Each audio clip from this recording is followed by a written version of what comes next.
வானொலியில் நீங்கள் கேட்டு மகிழ்ந்த தென்கட்சி கோ சுவாமிநாதன் அவர்களின் இன்று ஒரு தகவல் கதை தொகுப்பினை கேட்கலாம். என்னுடைய நண்பர் ஒருத்தர், அவருக்கு ஜாதகத்தில் நம்பிக்கை உண்டு. அவரே ஜோசியம்லாம் பார்ப்பார். என்ன சார் இந்த காலத்தில் இதையெல்லாம் நம்பிக்கிட்டு இருக்கீங்களே அப்படின்னு கேட்டால், உங்களுக்கு ஒன்றும் தெரியாது சார், இந்த உலகத்தில் ஒவ்வொருத்தரும் அவங்கவங்க செய்கிற நல்லது கெட்டதுக்கு தகுந்த பலனை அனுபவிச்சே தீரணும்பார். அது மட்டும் இல்லை, ஒருத்தர் செத்துட்டா கூட அவன் செஞ்ச பாவ புண்ணியங்கள் கூடவே போய்கிட்டு இருக்கோம் பார். அது எப்படி கூட போவோம் அப்படின்னு குதர்க்கமாக கேட்டால், அதுக்கு அவர் ஒரு கதை சொன்னார். அது ரொம்ப சுவாரஸ்யமாக இருந்தது. அது என்ன கதைன்னா, ஒரு ஊரில் ஒருத்தர் இருந்தாராம். அவர் ஜோசியம் பார்க்குறதுல ரொம்ப கெட்டிக்காரரான். ஒருத்தருடைய தலைமுடியை மட்டும் அவர்கிட்ட காட்டினா போதும், அதை மட்டும் பார்த்துட்டு அவருடைய ஜாதகத்தையே அலசி விடுவாராம். அப்பேற்பட்ட திறமை. அந்த ஆள் ஒரு சமயம் கன்னியாகுமரி கடற்கரைக்கு போயிருந்திருக்கார். அங்கே கரை ஓரமாக ஒரு மண்டை ஓடு கிடந்திருக்கு. அதை எடுத்து பார்த்துருக்கார்.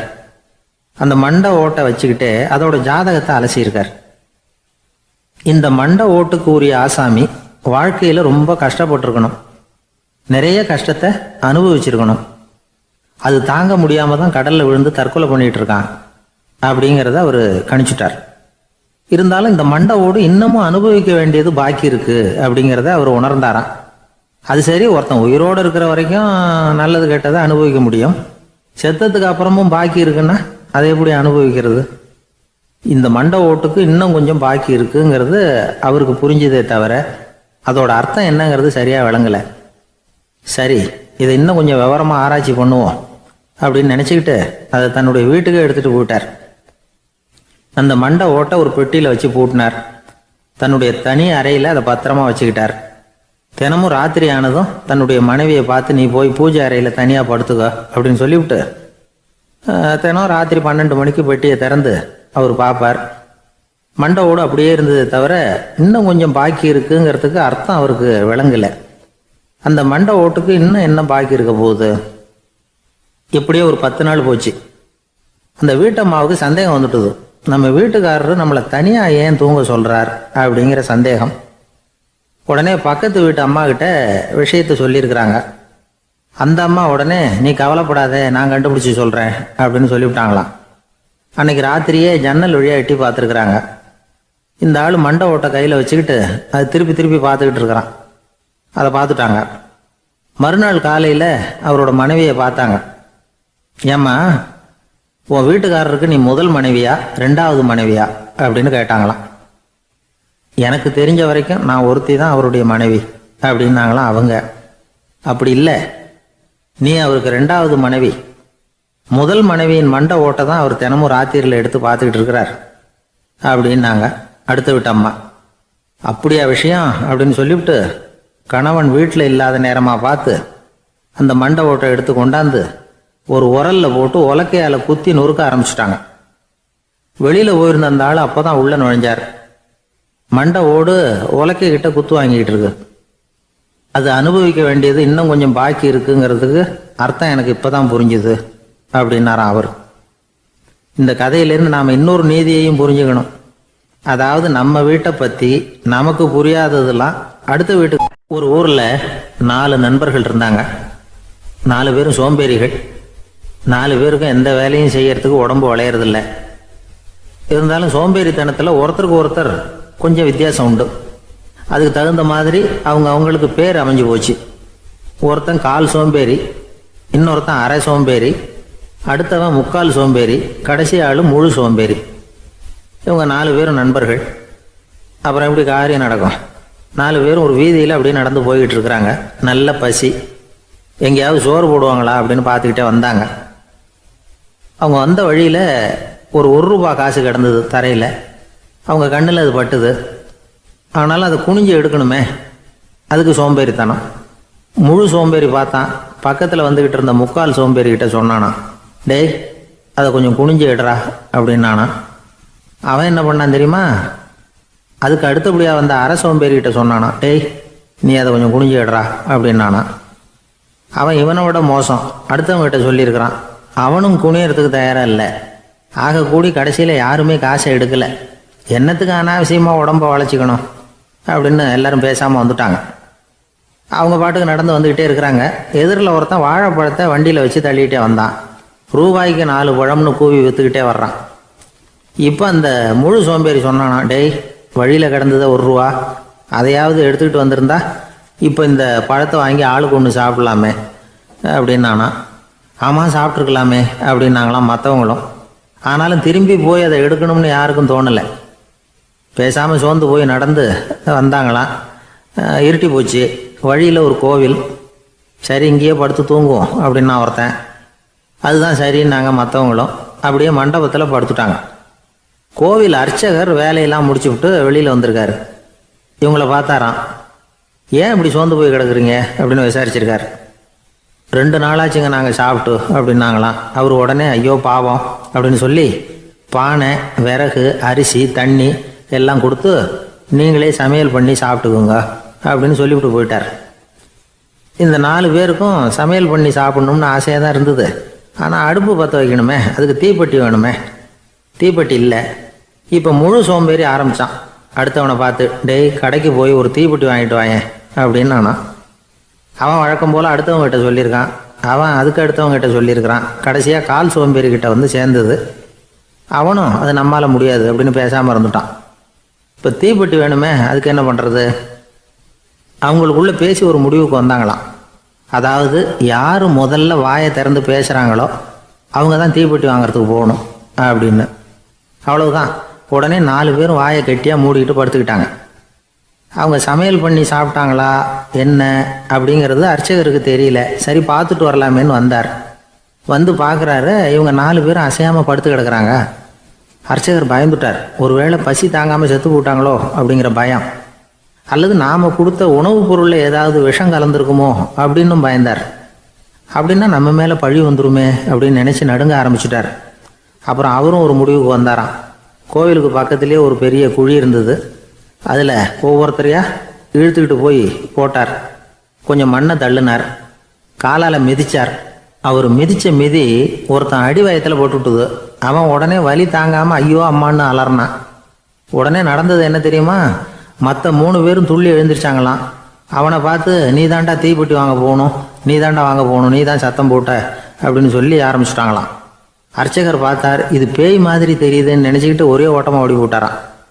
கிராமப்புறங்களில் இப்படி ஒரு கதையை சொல்கிறது உண்டு. சோம்பல்ங்கிறது நம்ம முன்னேற்றத்துக்கு பெரிய தடை அப்படிங்கிறத நாம் புரிஞ்சுக்கணும். அதுதான் இந்த கதை சொல்கிற நீதி. ஒரு பள்ளிக்கூடத்தில் ஒரு புதுமையான போட்டி நடந்துதான். அதாவது சோம்பேறித்தனத்துக்கு பரிசு.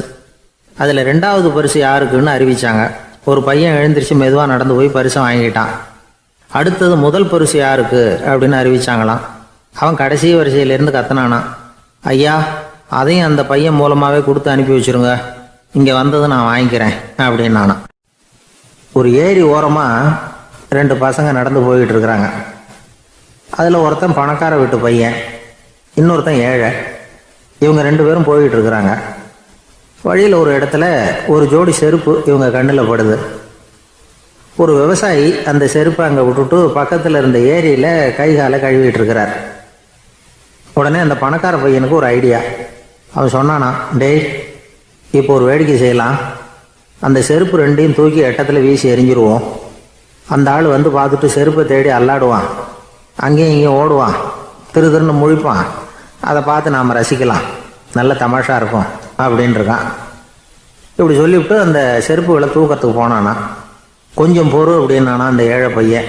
ஏன்னு கேட்டிருக்கான் அவன். இப்போ அந்த ஏழை பையன் சொன்னானா, நீ சொல்கிறது ஒன்றும் வேடிக்கை கிடையாது. உன்னோட செருப்பு தொலைஞ்சா உன் அப்பா உடனே உனக்கு வேறு செருப்பு வாங்கி கொடுத்துருவார். ஆனால் அந்த ஆளுக்கு இந்த செருப்பு தொலைஞ்சதுன்னா வேறு புதுசாக வாங்கிறதுக்கு வாயையும் வயத்தையும் கட்டி பணத்தை சேர்க்க வேண்டியிருக்கும். அதனால் நான் ஒரு வேடிக்கை சொல்கிறேன், அது மாதிரி செய், அது இன்னமும் தமாஷா இருக்கும் அப்படின்னு நானா.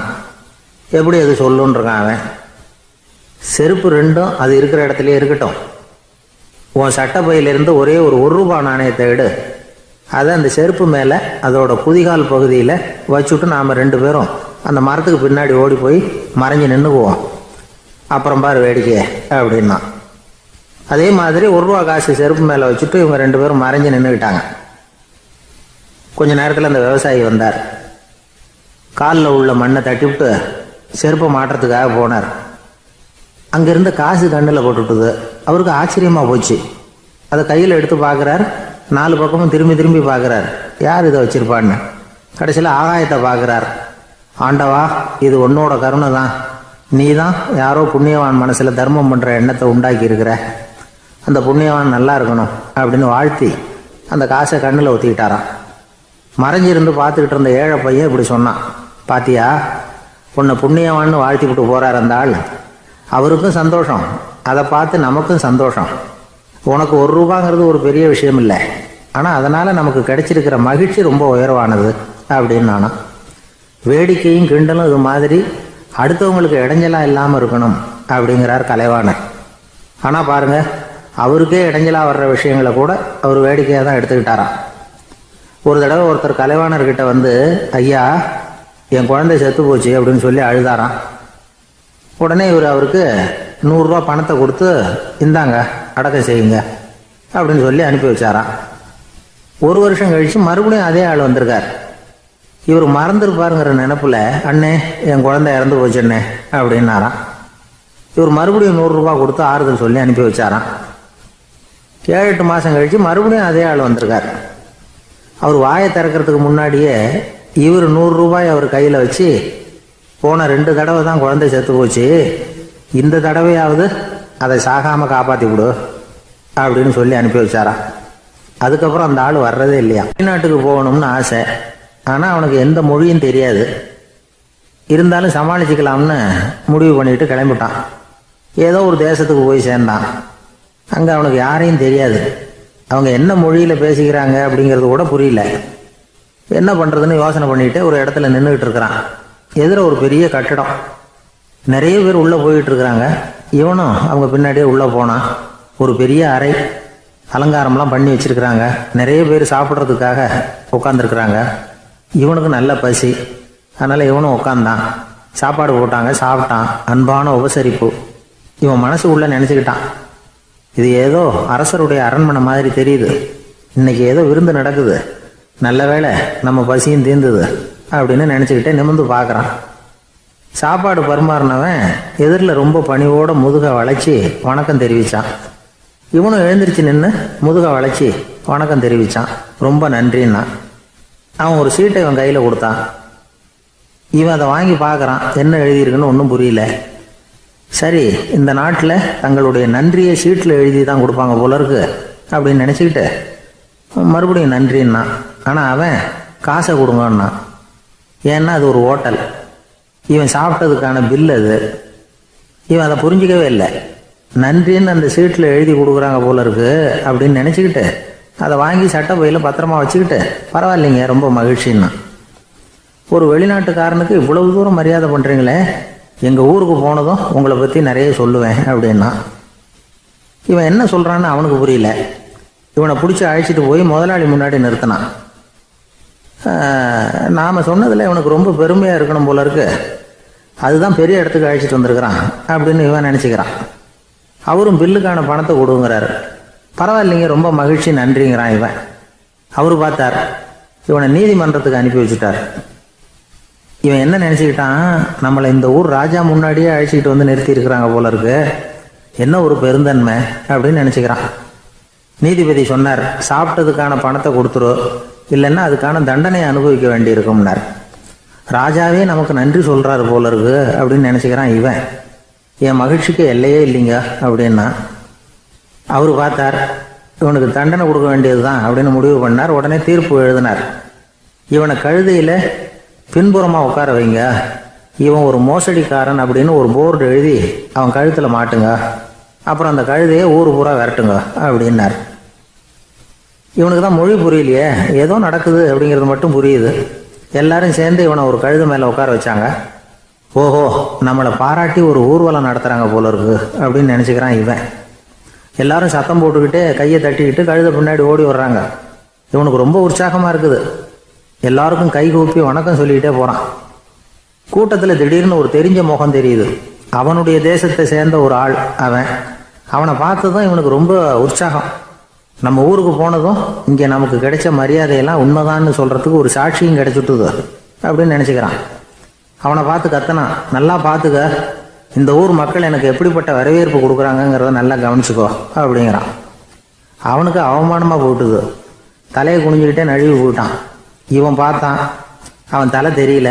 ஆகா, அவனுக்கு நம்ம மேலே பொறாமை போல இருக்கு, அதனால தான் காணாமல் போயிட்டான் அப்படின்னு நினச்சிக்கிறான். இப்படி ஒரு வேடிக்கை கதையை பெரியவங்க சொல்கிறது உண்டு. கதை வேடிக்கையாக இருந்தாலும் இதில் உள்ள கருத்து என்ன தெரியுமா? அந்த கழுதை மேலே உட்காந்துருக்கிறானே, அது மாதிரி தான் நாமளும் அகங்காரங்கிற கழுதை மேலே உட்காந்துக்கிட்டு இருக்கோமா. நாமளும் கிட்டத்தட்ட அதே மாதிரி பிரம்மையில் தான் இருக்கிறோமா. என்ன நடக்குதுங்கிறதே புரியறதில்ல. அகங்காரத்தில் பேசுகிறவனுக்கும் சித்த சுவாதீனம் இல்லாமல் பேசுகிறவனுக்கும் அதிக வித்தியாசம் இருக்கிறதில்ல. அது மாதிரி ஒருத்தன் தன்னுடைய வீட்டை சுற்றி சேற்றை வாரி இறச்சிக்கிட்டு இருந்தானா. அந்த வழியாக வந்த ஒரு பெரியவர் அதை பார்த்துருக்கார். என்னப்பா பண்ணிகிட்டு இருக்கிற அப்படின்னு கேட்டாராம். கழுதைகளை விரட்டிக்கிட்டு இருக்கிறேன் அப்படின்னானா. இங்கே கழுதைகளே காணுமே அப்படின்னாரான் அவர். அதுதான் ஏற்கனவே விரட்டி விட்டனே அப்படின்னானா இவன்.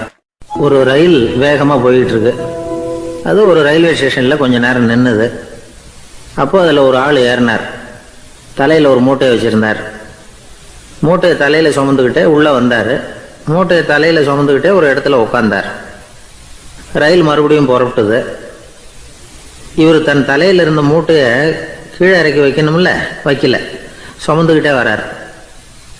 எதிரில் உட்காந்துருந்தவர் கேட்டார், ஏங்க ஏன் இப்படியே உட்காந்துருக்குறீங்க தலையில் மூட்டையை வச்சுக்கிட்டு? மூட்டையை கீழே இறக்கி வைக்கலாமே அப்படின்னார். வேணாங்க, பாவம், தலையில் இருக்கிற மூட்டையை இறக்கி ரயிலில் வச்சா ரயிலுக்கு பாரம் அதிகமாக இருக்கும் அப்படின்னார் அவர். இப்படி ஒரு ஆளை பார்த்தா நமக்கு சிரிப்பு தான் வரும். ஏன்னா ரயிலுங்கிறது அந்த மூட்டையையும் சேர்த்து சுமந்துக்கிட்டு தான் போகுது. அவன் அந்த மூட்டையை தலையில் வச்சுருந்தாலும் ஒன்று தான், தரையில் வச்சுருந்தாலும் ஒன்று தான். அதனால் ரயிலுக்கு எந்த மாற்றமும் ஏற்பட போகிறதில்ல. அதே மாதிரி தான் நம்ம மனமும். இதுவும் ஒரு தேவையில்லாத சுமை, அனாவசியமாக சுமந்துக்கிட்டு இருக்கிறோம். இதை கீழே இறக்கி வச்சுட்டா வாழ்க்கை பிரயாணம் சுகமாக இருக்கும். ரயில் பிரயாணம் பண்ணுற அந்த ஆள் மூட்டையை சுமக்கிறான், வாழ்க்கை பிரயாணம் பண்ணுற நாம மனசை சுமக்கிறோம். இது ரெண்டுக்கும் எந்த வித்தியாசமும் இல்லை. மனசை கீழே இறக்கி வச்சுட்டா பாரம் இல்லாமல் வாழலாம், பறவைகள் மாதிரி பறக்கலாம், குழந்தைகள் மாதிரி கள்ளங்கபடம் இல்லாமல் வாழலாம். இந்த வெளி உலகத்தில் நாம் நிலை பெற்று இருக்கணும், வேரூன்றி இருக்கணும். அதே சமயம் நம்முடைய உள்வெளியில் ஆன்மீக வாழ்க்கையில் பாரம் இல்லாமல் இருக்கணும். அப்போ பறக்கணும், நதியை போல் ஓடணும், மிதக்கணும். பயணம் சுகமாக இருக்கும், களைப்பு தெரியாது, கவலை தெரியாது. ஒரு சீடன் போதி தர்மரை நாடி வந்தான். குருவே, நீங்கள் என்ன வெறுமையாக இருக்க சொன்னீங்க, நான் இப்போ மறுபடியும் வெறுமையானவன் ஆகிட்டேன், அதனால் இப்போ என்ன செய்ய சொல்கிறீங்க என்ன அப்படின்னு சொல்லி நின்னான். உடனே அந்த குரு பக்கத்தில் இருந்த ஒரு குச்சியை எடுத்து அவன் தலையில் அடித்து, போய் அந்த வெற்றுத்தன்மையையும் வீசி எறிந்து விட்டு வா அப்படின்னார். நான் இப்போ காலியாக இருக்கிறேன்னு ஒருத்தன் சொல்கிறான்னு வச்சுக்கோங்க, அது உண்மை இல்லை. ஏன்னா இன்னமும் அதில் நான்கிற எண்ணம் இருக்குது. எந்த சிந்தனையும் இல்லாமல் இருக்கிறது கடினம்தான். ஆனாலும் மனிதன் அதில் உள்ள நுட்பத்தை புரிஞ்சுக்கிட்டான்னா இவ்வளவு தூரம் தூக்கி சுமந்துக்கிட்டு வந்த அந்த மனதின் முட்டாள்தனத்தை அவனே பார்த்துட்டு சிரிப்பான். இதுதான் பெரியவங்க சொல்லியிருக்கிற ஆலோசனை. நம்மால் ஒருத்தன் தலையில் ஒரு பெரிய மூங்கில் கூடையோடு ரயிலில் உட்காந்தான். கூடை தலையில் இருந்தது, கீழே இறக்கி வைக்கல.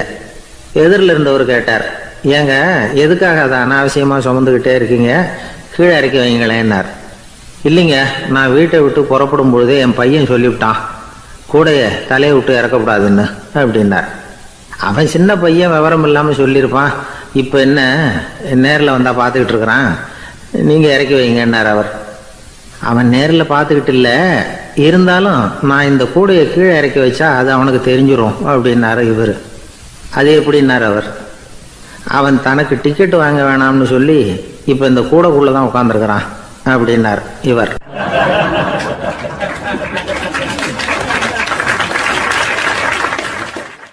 ஜப்பானில் உள்ள ஒரு புத்த விகாரை, அங்கே ஒரு வயசான பௌத்த குரு தங்கியிருக்கிறார்.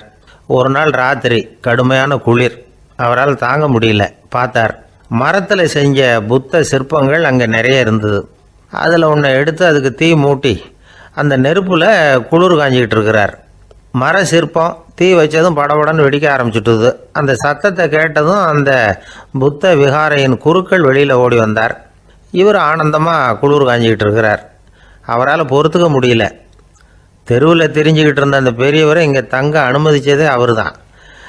இவர் இப்படி பண்ணுறாருன்னு நினச்சிக்கிட்டே அவரை கோபமாக பார்த்தார். ஏன் இப்படி கோபமாக பார்க்குறீங்க, இப்படி வந்து உட்காருங்க அப்படிங்கிறாரு இவர். அவருக்கு இன்னமும் கோபம் வந்துட்டுது. எங்கள் கடவுளை வந்து எரிச்சுட்டீங்களே அப்படின்னு சத்தம் போட்டாராம். அப்படியா அப்படின்னு கேட்டுக்கிட்டே அந்த சாம்பலை கிளறினார் இவர். என்ன செய்கிறீங்கன்னு கேட்டிருக்காரு அவர். நான் எலும்புகளை தேடுறேன்னாராம். நீங்கள் ஒரு பைத்தியம், இது ஒரு மர சிற்பம், இதில் எலும்புகள் கிடையாது அப்படின்னாராம். அவருக்கு கோபம் வந்துட்டுது. உடனே வெளியில் போங்கன்னு கத்தியிருக்கார். வெளியில் தள்ளி கதவையும் சாத்தி விட்டாராம்.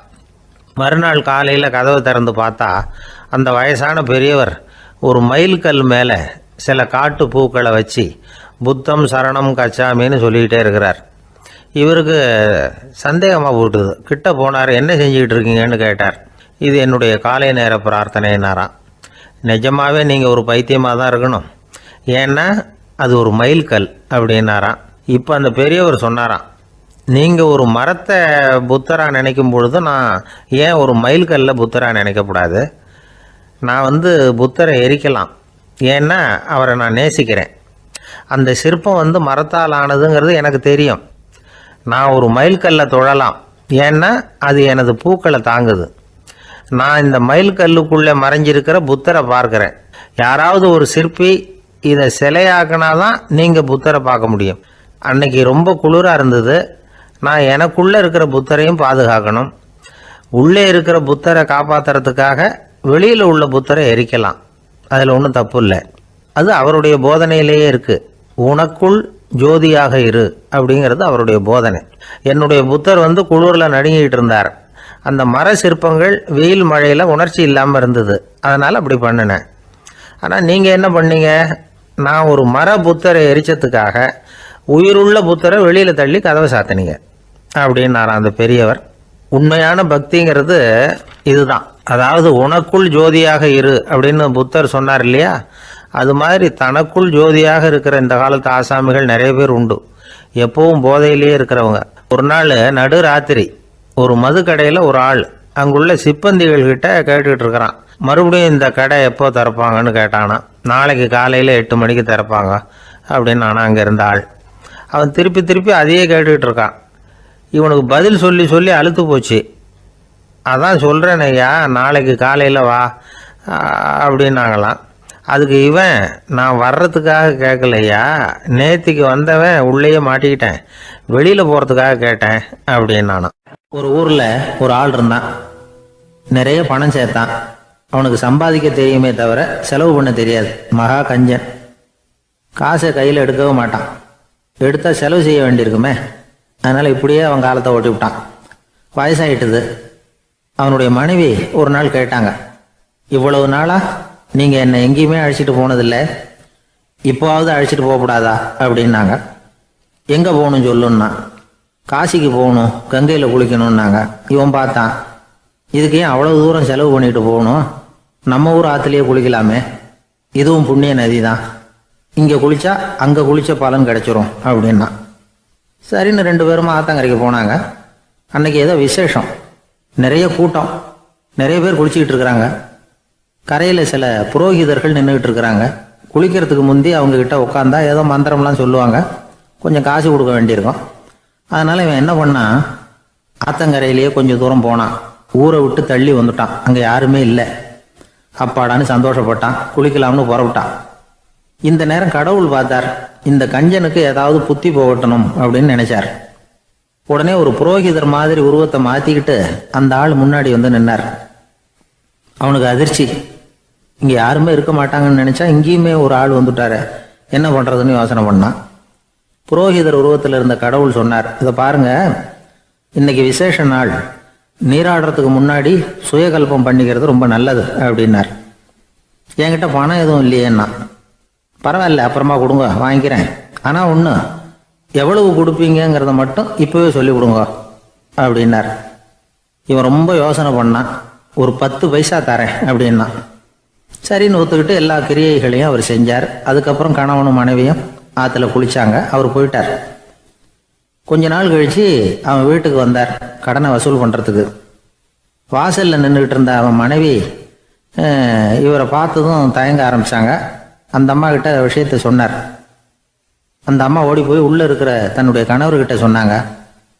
அவன் யோசனை பண்ணான், இப்போ வெளியில் போனால் அவனுக்கு 10 காசு கொடுக்க வேண்டியிருக்கும், அதனால் எனக்கு காய்ச்சல்னு அந்த ஆளுகிட்ட சொல்லிவிடு, இன்னொரு சந்தர்ப்பத்தில் என்னை வந்து பார்க்க சொல்லு அப்படின்னா.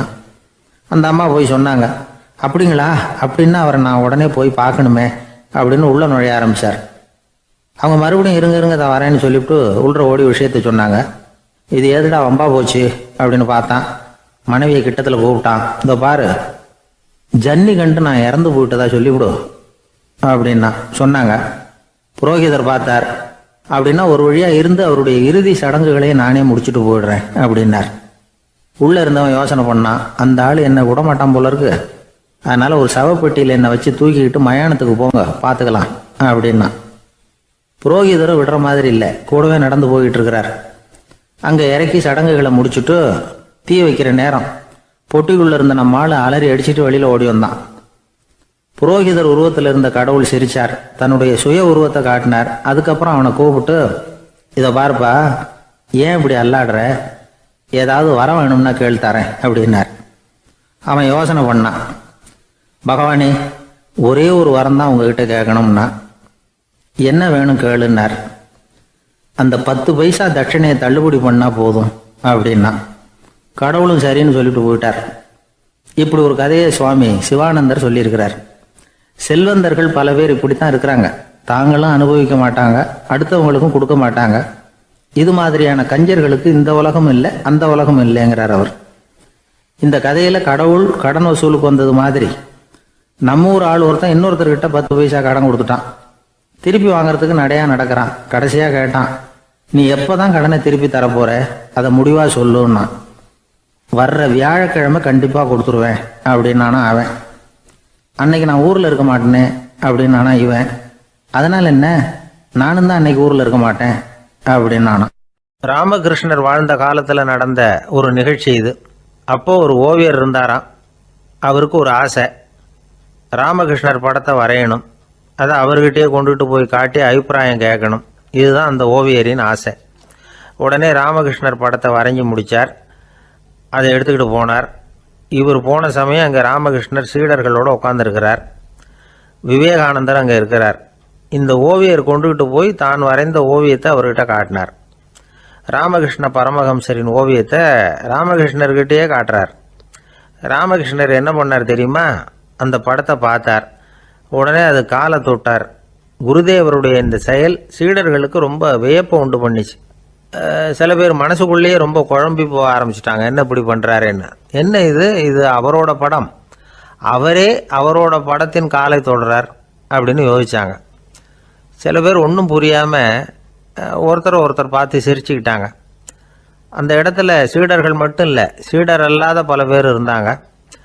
தன்னுடைய காலை தானே தொடர இவருடைய செயல் பற்றி என்ன நினைக்கிறது அப்படின்னு அவங்களும் குழம்பி போய் நிற்கிறாங்க. அந்த படத்தை வரைஞ்சி அவர்கிட்ட காட்டின அந்த ஓவியருக்கும் அதிர்ச்சி. இருந்தாலும் அவர் சீடர் கிடையாது, அதனால் கொஞ்சம் துணிச்சலை வரவழைச்சிக்கிட்டு கேட்டார், என்னங்க இது, என்னால் என்னுடைய கண்களையே நம்ப முடியல, இது உங்கள் சொந்த உருவப்படம், நீங்கள் உங்கள் சொந்த கால்களையே தொடுறீங்க, இது எங்களுக்கு கொஞ்சம் சங்கடமாக இருக்குதே அப்படின்னார். ராமகிருஷ்ணரின் கண்களில் ஆனந்த கண்ணீர் வழிஞ்சுதான். அவர் சொன்னாராம், இது என்னோட படம்ங்கிறது எனக்கு தெரியும், ஆனால் இது என்னோட படம்ங்கிறதுனால நான் இதோட காலை தொடலை.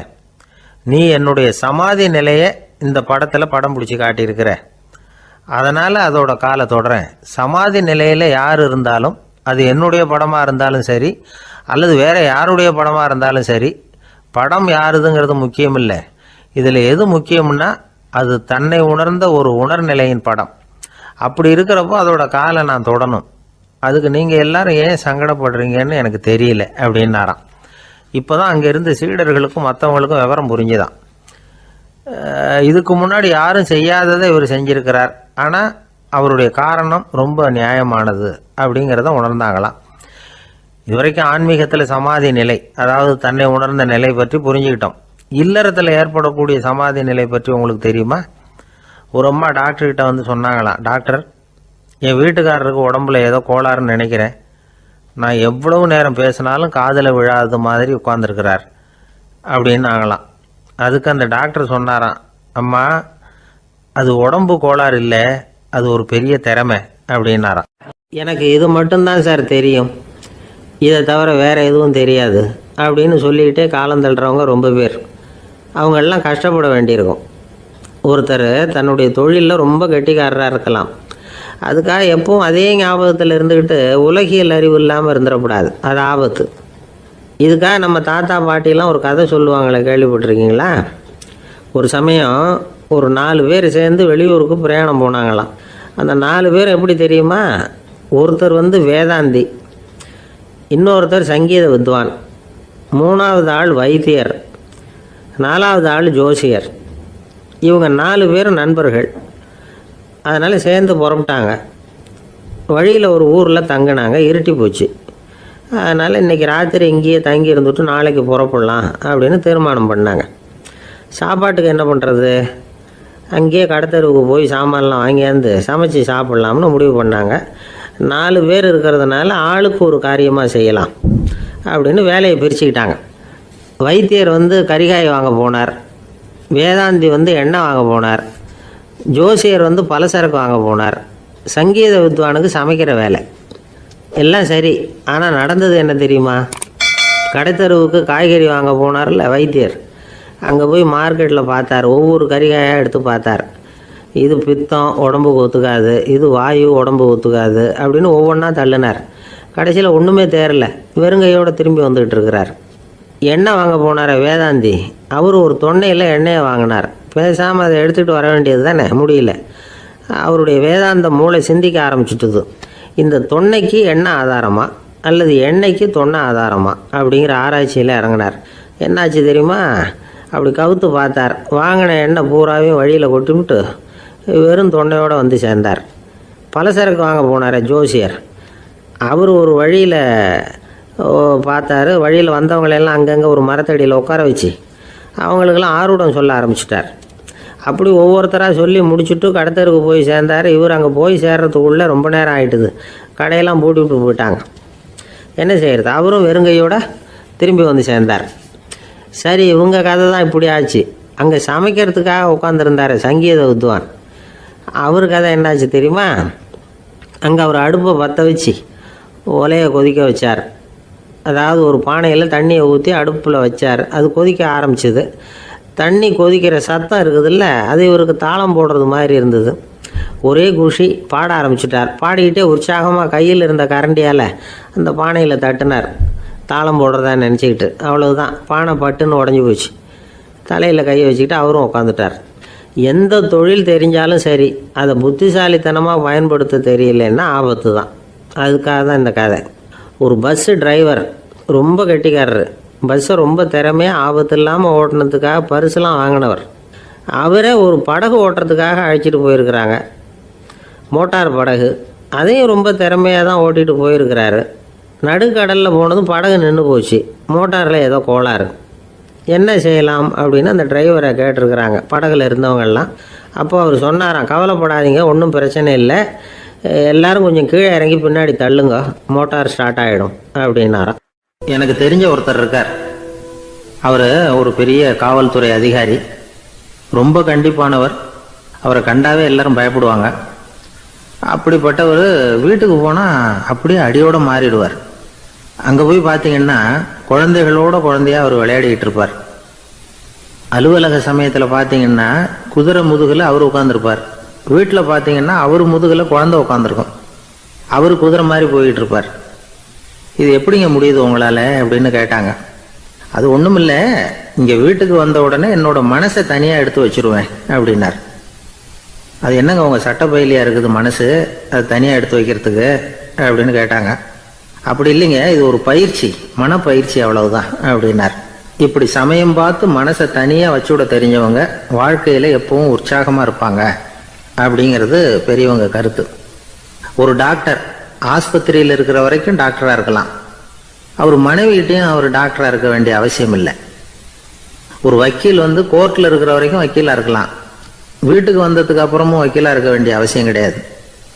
வீட்டில் குழந்தைகள்கிட்ட விளையாடும் பொழுதும் அதுகள்கிட்ட ஃபீஸு கேட்டுக்கிட்டு இருக்கக்கூடாது. நாம் எப்படி இருக்கணும்னு பெரியவங்க சொல்கிறாங்கன்னா, மனசோட சேரக்கூடாதான். அப்படி சேராமல் வாழ்க்கையை கவனிக்கணுமா. மனசை அப்படியே தனியாக எடுத்து பக்கத்தில் வச்சுடணும். அப்படின்னா அதை அப்படியே தூக்கி எறிஞ்சுடு அப்படின்னு அர்த்தம் இல்லை. ஏன்னா மனசுங்கிறது நமக்கு உபயோகப்படக்கூடிய ஒன்று தான். எப்போ எப்போ அது தேவையோ அப்பப்போ எடுத்து உபயோகப்படுத்திக்கணும். தேவைப்படுறப்போ எடுத்து கண்ணாடியை மாட்டிக்கிறோம்ல, படிக்கும் பொழுது கண்ணாடி தேவைப்படுது, எடுத்து மாட்டிக்கிறோம் இல்லையா? அது மாதிரி கணக்கு போடுறதுக்கு மனசு தேவை. கடைக்கு போய் ஒரு பொருள் வாங்குகிறோம், காசு கொடுக்குறோம், மீதி சில்லறை சரியாக இருக்கா அப்படின்னு எண்ணி பார்த்து வாங்க வேண்டியிருக்கு. அந்த சமயத்தில் மனசை எடுத்து தனியாக வச்சுட்டேன் அப்படின்னு சொல்லிட்டு இருக்கக்கூடாது. பரீட்சைக்கு படிக்க வேண்டியிருக்குது, படித்ததையெல்லாம் அப்படியே நினைவில் வச்சுக்க வேண்டியிருக்கு. அந்த சமயத்தில் மனசை தூக்கி எறிஞ்சுட்டேன் சார் அப்படின்னு சொல்லிட்டு இருக்கக்கூடாது. அப்படி சொன்னால் பரீட்சை நம்மளை தூக்கி எறிஞ்சிடும். அதனால் தேவைப்படுறப்போ மனசை உபயோகப்படுத்தணும், தேவையில்லாதப்போ அது தனியாக ஓய்வு எடுத்துக்க விட்டுடணும். இப்படி நாம் பழக்கப்படுத்திக்கிட்டா வாழ்க்கைங்கிறது நமக்கு புதுசாக தெரியுமா. மனசுக்கும் ஒரு சக்தி கிடைக்கும். எந்திரங்களுக்கு ஓய்வு கொடுக்குற மாதிரி மனசுக்கும் ஓய்வு கொடுக்கணும், இல்லைன்னா அது களைச்சி போயிடும். குழந்தைகள் மனசை சுமந்துக்கிட்டு இருக்கிறது இல்லை. இது முதியவர்கள் குழந்தைகள்கிட்ட இருந்து கற்றுக்க வேண்டிய ஒரு பாடம். ஆனாலும் இந்த கால குழந்தைகள்கிட்ட ரொம்ப எச்சரிக்கையாக இருக்க வேண்டியிருக்கு. ஒரு தாத்தாவும் பேரனும் விளையாடிக்கிட்டு இருக்கிறாங்க. தாத்தா எனக்கு சைக்கிள் ஓட்ட கற்றுக் கொடு அப்படிங்கிறான் பேரன். சைக்கிள் உயரம் கூட இல்லை, அதுக்குள்ளே சைக்கிள் ஓட்டணுமா அப்படின்னார் தாத்தா. ஏன் தாத்தா, ரயில் ஓட்டுறாரு, அவர் என்ன ரயில் நீளமாக இருக்கார் அப்படின்னு கேட்டானா அந்த பையன். சங்கீத வித்வான்களில் பல வகை உண்டு. சில குறிப்பிட்ட ராகங்களை பாடுறதுல அவங்களுக்கு பெருமை வர்றது உண்டு. ஆனால் ஒருத்தர் இருந்தார், அவரால் ஒரு ராகத்துக்கே பெருமை வந்தது. அந்த ராகத்தை அவர் வாசித்து கேட்கணும் அப்படின்னு சொல்லுவாங்க. அது என்ன ராகம்னா தோடி ராகம். சரி, அந்த வித்வான் யாருன்னா அவர் தான் திருவாவடுதுறை ராஜரத்னம் பிள்ளை. பேராசிரியர் கல்கி ஒரு சமயம் தம்முடைய பத்திரிகையில் எழுதினாராம். அதை அப்படியே படிக்கிறேன் கேளுங்களேன். ஆகா, ஸ்ரீ ராஜரத்னம் பிள்ளையின் தோடி ஆலாபனையை முதலில் கேட்டபோது அவருடைய கற்பனையை விட்டு தள்ளுங்கள். நம்முடைய மனதில் என்னென்ன இன்பமயமான கற்பனைகள் எல்லாம் உதித்தன. குழந்தை தாயிடம் கொஞ்சம் குரலை கேட்டோம், அன்னை குழந்தையிடம் கொஞ்சம் குரலை கேட்டோம், ரதியும் மன்மதனும் பேசிக்கொண்ட காதல் மொழிகளை கேட்டோம், முருகன் சிவபெருமான் செவிகுளர மொழிந்த உபதேசத்தை கேட்டோம், கலைமகள் கவிஞனுக்கு அருளிய ஆசி மொழிகளை கேட்டோம், நாரத முனிவருடைய தம்பூரா சுருதியை கேட்டோம், ராவணன் தன் எலும்பை ஒடித்து வீணையாகச் செய்து வாசித்த கானத்தை கேட்டோம், கானப்பறவைகளின் கலகல ஒலியை கேட்டோம், கோல குயில்களின் குரல் இனிமையை கேட்டோம். இப்படிலாம் பேராசிரியர் கல்கி விமர்சனம் எழுதியிருக்கிறார். திருவாவடுதுறை ராஜரத்னம் பிள்ளை அவர்களுடைய வாசிப்பை கேட்டுட்டு டி.என். ராஜரத்னம் பிள்ளை இறந்து போனார். அப்போ கவிஞர் கண்ணதாசன் எழுதினார், செவியனில் ஓடி எங்கள் சிந்தையில் ஓடி இந்த புவியெல்லாம் ஓடி நின்பார் பொங்கிய தோடி வேறிங்கு எவரிடம் போகும் ஐய இனி அதை காப்பார் யாவர் அவிந்தனின் சடலத்தோடே அவிந்தது தோடிதானும் அப்படின்னு எழுதினாராம். அந்த அளவுக்கு அவருடைய தோடியை ரசித்தவர்கள் உண்டு. அதே மாதிரி தோடின்னா என்னன்னு தெரியாமலே அவரை ரசித்தவங்களும் அந்த காலத்தில் உண்டு. அதாவது ஒரு பெரிய சபையில் இவர் வாசிச்சுக்கிட்டு இருக்கிறார். பாதியில் ஒரு பெரிய மனுஷன் உள்ளே வந்தார். அவர் உடம்புல பட்டு வேஷ்டி, ஜருகை, அங்கவஸ்திரம், வாயில் வெத்தலை, வாசனை புகையில, காதில் வைரக்கடுக்கன், கழுத்தில் தங்க சங்கிலி, கை விரல் பூரா மோதிரம், கையில் ஒரு வெள்ளி வெத்தலை புட்டி, உதவிக்கு 2 பேர் பக்கத்தில். இவ்வளவு பந்தாவோடு வரார் கச்சேரி கேட்கறதுக்கு. இப்படி வந்தவர் முதல் வரிசையில் உட்கார்ந்தார்.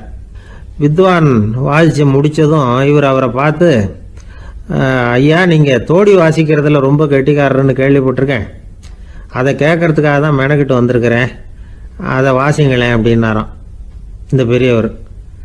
ராஜரத்னம் பிள்ளைக்கு ஒன்றும் புரியல. ஏன்னா இது வரைக்கும் அவர் வாசிச்சுக்கிட்டு இருந்ததே அந்த தோடி ராகத்தை தான். அதை வாசித்து முடித்ததும் அதை வாசிங்களேன்னு இவர் கேட்குறார். அப்படின்னா இவரோட ஞானம் எப்படிப்பட்டது? இவ்வளவும் கேட்டுட்டு இப்படி கேட்குறாரே அப்படின்னு அவர் யோசிச்சிருக்கிறார் ராஜரத்னம் பிள்ளை. உடனே என்ன பண்ணார் தெரியுமா? பக்கத்தில் ரொம்ப சாதுவாக சுருதி போட்டுக்கிட்டு இருந்த ஒரு முதுகில் ஓங்கி ஒரு குத்து விட்டாராம். அவருக்கு ஒன்றும் புரியல, எதுக்கு நம்மளை அடிக்கிறார் இவர், நம்மளை குத்துறாரு வித்வான்னு. அவர் அதிர்ச்சியால் இவர் நிமிர்ந்து பார்த்துருக்கார். அப்போ ராஜரத்னம் பிள்ளை சொன்னாராம், ஏய்யா ஐயா பெரிய மனுஷன், என்னுடைய பரம ரசிகர், தோடி ராகம் கேட்கணுங்கிறதுக்காக இவ்வளவு தூரம் வந்திருக்கிறார், முத வரிசையில் உட்காந்துருக்கார், நீ இந்த சமயம் பார்த்து தோடி ராகம் வாசிக்கிற நாதஸ்வரத்தை வீட்டில் வச்சுட்டு வந்துட்டியே, இப்போ ஐயாவுக்காக அந்த ராகத்தை நான் எப்படி வாசிக்கிறது அப்படின்னு சொல்லிவிட்டு மறுபடியும் முதுகில் ஒரு அடி கொடுத்தாராம். அடி வாங்கினவருக்கே சிரிப்பு அடக்க முடியலையா. ஒரு ஊரில் ஒரு ராஜா இருந்தார். அவர் ஒரு நாள் காலையில் அரண்மனையில் மேல் மாடத்தில் வந்து நின்றுக்கிட்டு இருந்தார். அப்போ ஒரு ஆள் வீதியில் ரொம்ப வேகமாக ஓடிக்கிட்டு இருக்கான். அதை ராஜா கவனிச்சார். அவன் மனசில் ஏதோ ஒரு தவிப்பு இருக்குங்கிறத புரிஞ்சுக்கிட்டார். உடனே அரண்மனை சேவகர்களை கூப்பிட்டார். அந்த ஆளை இங்கே அழைச்சிட்டு வாங்க அப்படின்னார். இவங்க ஓடி போய் அந்த ஆளை அழைச்சிட்டு வந்தாங்க. மன்னர் முன்னாடி நிறுத்தினாங்க. மன்னர் அவனை நிமிர்ந்து பார்த்தார். எதுக்காக இவ்வளவு வேகமாக ஓடிக்கிட்டு இருக்கிற அப்படின்னு கேட்டார். இதுக்கு அவன் சொன்னான், மன்னா, நம்ம கோட்டையின் வடக்கு வாசல் இருக்கு இல்லையா, அது ஓரமாக ஒரு பெரிய பாறாங்கல் கிடக்கு. அதுக்கு அடியில் நான் ஒரே ஒரு வெள்ளி நாணயத்தை புதைச்சி வச்சிருக்கேன். அது இப்போ எனக்கு தேவைப்படுது. என்னுடைய மனைவிக்கு ஒரு பரிசு வாங்கி கொடுக்க வேண்டியிருக்கு. அதுக்காக தான் அவசரமாக ஓடிக்கிட்டு இருக்கிறேன் அப்படின்னா. மன்னர் யோசனை பண்ணார். அப்புறம் சொன்னார், அதுக்காகவா இப்படி ஓடுற? பரவாயில்ல, அதை பற்றி கவலைப்படாத. நான் உனக்கு 10 வெள்ளி காசுகள் தர்றேன், வாங்கிட்டு திரும்பி போ அப்படின்னார். இவன் தலையை சொரிஞ்சான். மன்னா, நீங்கள் கொடுக்கறத ரொம்பவும் மகிழ்ச்சியோடு வாங்கிக்கிறேன். இருந்தாலும் அதுக்கப்புறம் அந்த வடக்கு வாசலுக்கு போய் அங்கே இருக்கிற ஒரு நாணயத்தையும் எடுத்துக்கிட்டு போயிடுறேனே அப்படின்னானா. இதை பாருப்பா, அந்த ஒரு நாணயத்தை மறந்துடு, உனக்கு 100 வெள்ளி நாணயங்கள் தரேன் இருக்கார். மன்னா, ரொம்ப மகிழ்ச்சி. உங்கள் மாதிரி தாராள குணம் வேற யாருக்கும் வராது. நீங்கள் கொடுக்குற 100 நாணயங்களையும் வாங்கிக்கிறேன். இருந்தாலும் வடக்கு வாசலுக்கு போய் அதையும் எடுத்துக்கிட்டா 101 ஆயிடுமே அப்படின்னானா. இதை பாருப்பா, அந்த ஒரு நாணயத்தை மறந்துடு, அது எக்கேடாவது கெட்டு போகட்டும். நான் உனக்கு 100 பொற்காசுகள் தரேன், அதையாவது வாங்கிட்டு வந்த வழியிலேயே திரும்பி போடுன்னாராம்.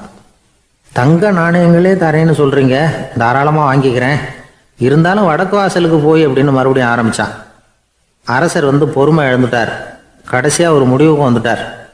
இதை பாருப்பா, உனக்கு என்னுடைய ராஜ்யத்திலேயே பாதியை கொடுத்துட்றேன், அப்படியாவது திருப்தியாக திரும்பி போ அப்படின்னாராம். மன்னா, உங்களுடைய பெருந்தன்மைக்கு ஈடு இணையே கிடையாது. தேசத்திலேயே பாதி பிரித்து கொடுக்குறேன்னு சொல்கிறீங்க, அதனால் உங்ககிட்ட ஒரு சின்ன வேண்டுகோள் அப்படின்னானா. சொல்லுன்னாராம் மன்னர் ஆர்வமா. இவன் மெதுவாக ஆரம்பித்தான். அப்படி இந்த ராஜ்யத்தை 2ஆ பிரிக்கிறப்போ அந்த வடக்கு வாசல் இருக்கிற பக்கத்தை என்கிட்டயே கொடுத்துருங்கோ அப்படின்னானா. மன்னர் அசந்து போயிட்டார். இந்த கதை எதுக்காகன்னு கேட்டால், மனம்ங்கிறது ஒரு குரங்குங்கிறத புரிஞ்சுக்கிறதுக்காகத்தான். உன்னை பிடிச்சிக்கிட்டா லேசில் விடாது. அப்படிப்பட்ட மனசை அறிவு தான் வழி நடத்தணும். அதில் தான் வாழ்க்கையின் வெற்றி அடங்கியிருக்குது. ஒரு சின்ன பையன் தெருவில் அழுதுகிட்டு இருந்தான். ஏன்பா அழுகுறேன்னு ஒரு பெரியவர் கேட்டார். 1 ரூபா காசை இங்கே தொலைச்சுட்டேன் அப்படின்னா. சரி, அதுக்காக அழாத, அதுக்கு பதிலாக 10 ரூபா தரேன், இந்தா வச்சுக்கோன்னு கொடுத்தாரு. அந்த 10 ரூபாயை வாங்கி சட்டப்பையில் போட்டுக்கிட்டு அதை விட அதிகமாக சத்தம் போட்டு அழ ஆரம்பிச்சுட்டான். மறுபடியும் ஏன்டா அழறேன்னு கேட்டார் பெரியவர். அந்த 1 ரூபாயும் கிடைச்சிட்டுதுன்னா இப்போ என்கிட்ட 11 ரூபா இருக்குமே, இப்போ 10 ரூபா தானே இருக்குது அப்படின்னு சொல்லிவிட்டு அழறான்.